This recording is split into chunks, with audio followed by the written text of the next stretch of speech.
Hello and welcome to Gameleon Step by Step. My name is Shay and this is the first in a series of step-by-step tutorials where you learn about basic map making and game creating with our Gameleon editor. First off, let me tell you a few things about Step by Step. I want you to think of it as an online course bundled with the gradual release of a light demo version of Gameleon. This version will allow you to gradually familiarize yourself with Gameleon's features and learn the basics of making games with our fantastic platform. For this purpose, we'll be using Bugtopia, our MMO, as a backdrop for most of these lessons. And the first batch of lessons will be all about game making basics, whereas the second, more advanced batch of tutorials will delve into more complex features and advanced principles. Essentially, when this batch of basic tutorials will be over, you will have learned how to make a map typical of most MMOs or single-player RPGs out there. Take your character, grab a few quests, slay a few monsters, and grab some loot. Now back to our first lesson, basic map making. This lesson will teach you how to make a new map in Gameleon, how to use images for it, and how to define polygons. First of all, you need to create your new map in Gameleon. In order to do that, you have to log in. This is the login screen. You'll either sign up with Facebook or with your Gameleon account. I have a Gameleon account. I'll just click login with Gameleon. I'll type in my password. And once that's done, I'll have a realm select list. From here, I go to choose to create a new map. This is where I will make my new map.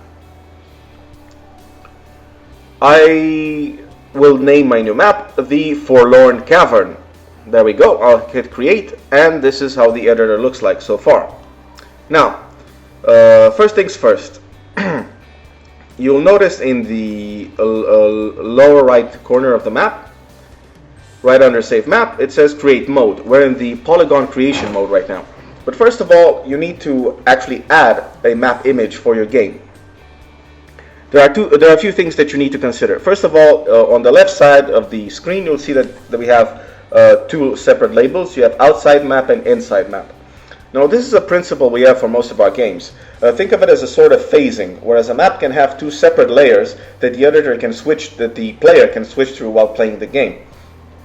So essentially, for most maps, although it's not mandatory, but we choose to do it because it looks good and it adds to the game, you'll need a map that is divided into two areas of it. One of them is considered an outside area and one of it is considered an inside area, but it doesn't necessarily have to be outside and inside in the classical term, in the classical sense. By that I mean you don't have to have an indoors area and an outdoors area. It can just be two different, a corridor and a room, and the two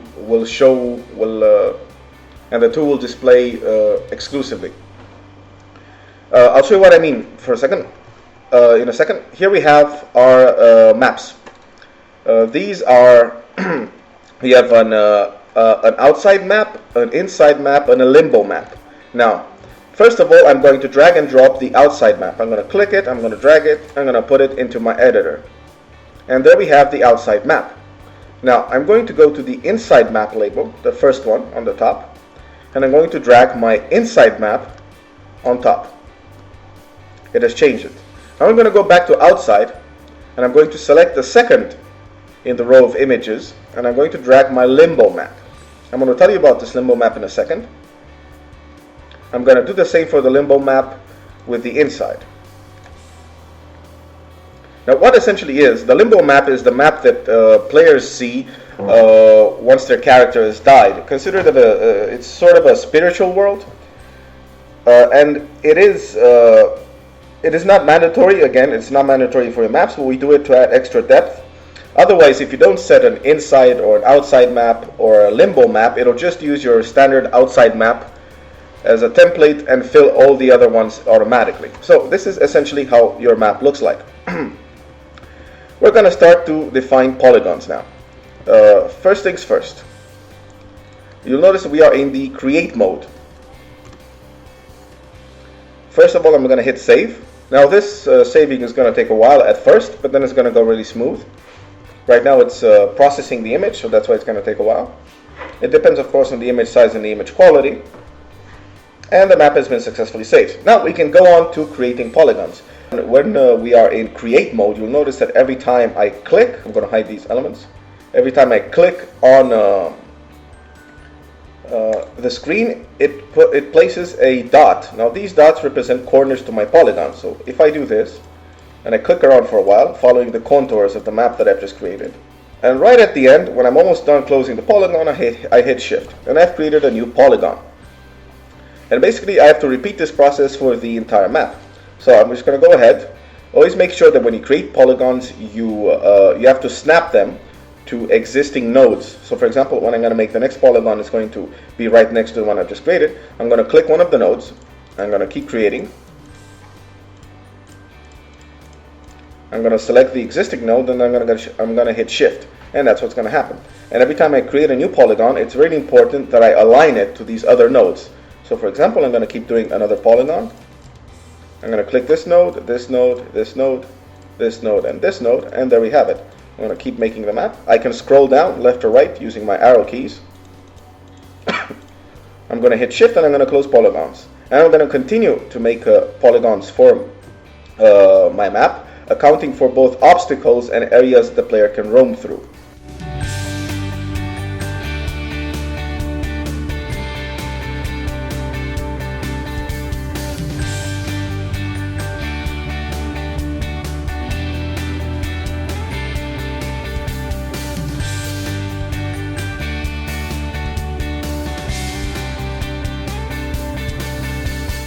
Once I've successfully created all the polygons to fill in my map, I'm going to hit save.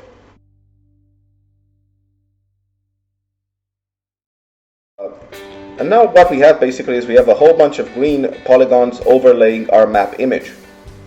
Now, as I was talking earlier about inside and outside, there are a few things you need to consider. First of all, you may have noticed that some of the polygons we've created represent obstacles, and others represent areas that the players can freely walk through. Now, I'm going to show the editing interface, and right there where it says create mode, I'm going to hit tab. That's going to switch to my edit mode.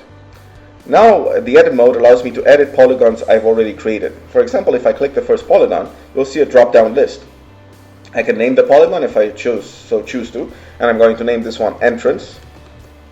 And also you'll see 4 radio buttons. The first one is wall, the second one is road, the third one and fourth one are sanctuary and temporary. Now the only ones we're actually interested in are wall and road. Now they define obstacles, and of course a wall is a polygon a player can't walk through, and a road is a polygon a player can walk through. So the polygons that I've created that represent the obstacles, such as the walls of the cave, I'm going to click on them, and then I'm either going to click wall into radio button or hit the 1 button, and it's going to switch them to red polygons, essentially defining them as obstacles and polygons my player cannot walk through. I'm going to repeat the process for all the polygons that I want to become obstacles.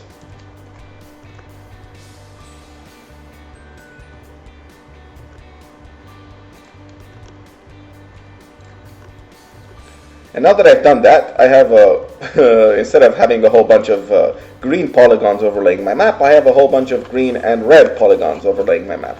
Now, as far as inside and outside goes, when I click on the inside top map, you'll see that only a portion of the map is visible.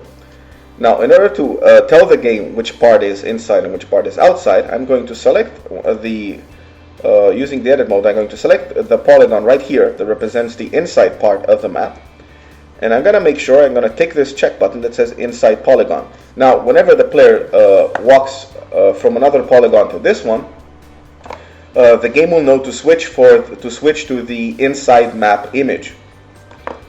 Now once that is done, I have to make sure that any other polygons that I want to be inside are defined as inside. And once that is done, I can hit save again.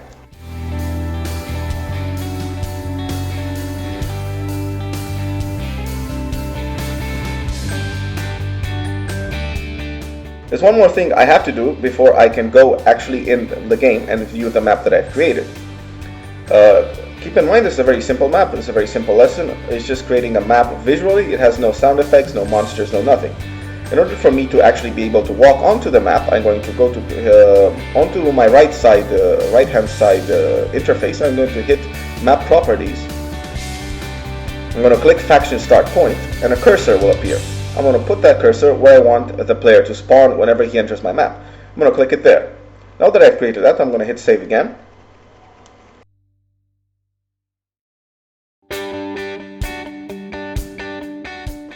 And now that it's done saving, I can click Publish. Now, the moment I click Publish, and once the Publish process is done, I'll be able to play my map. And there you have it. The map has been published. I'm going to click Play here.